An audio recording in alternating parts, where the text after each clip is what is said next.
Mchezo namba 184 dabi ya Kariakoo ambayo ilitakiwa kupigwa Machi 8 katika dimba la Benjamin Mkapa, lakini Simba wakaleta kipengele kwamba mchezo huo hawawezi kucheza, kwani Machi 7 usiku walienda kufanya mazoezi katika dimba la Benjamin Mkapa, wakazuiwa na mabouncer, hivyo hawezi kucheza mchezo huo wa Machi 8.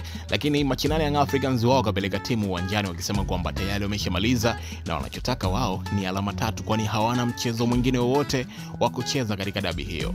Mambo yakaenda mpaka kasi. Mwisho siku bodi ya ligi wakatangaza Juni 15 mechi itapigwa katika dimba la Benjamin Mkapa, huku Young Africans wakisimamia msimamo wao kwamba hatuchezi. Wakaprinti mpaka t-shirt kwamba hatuchezi na wakaongeza hatuchezi ngo.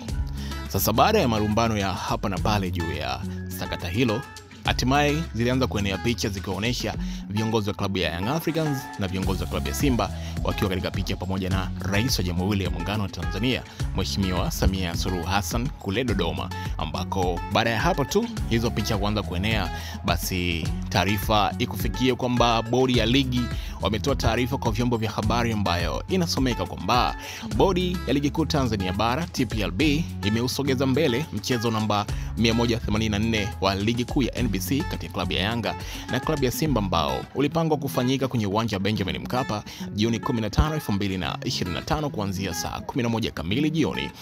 Mchezo huo sasa utafanyika Juni 25 kwenye uwanja wa Benjamin Mkapa kuanzia saa 11 jioni. Bodi inazitakia maandalizi mema klabu za Yanga na Simba kuelekea mchezo huo. Imetolewa na idara ya habari na mawasiliano, bodi ya ligi kuu Tanzania TPLB, Juni 13, 2025. Bwana, hiyo ndo taarifa kutoka bodi ya ligi. Sasa ile dabi ambayo ilikuwa inapigwa Juni 15 inaenda kuchezwa Juni 25 tena.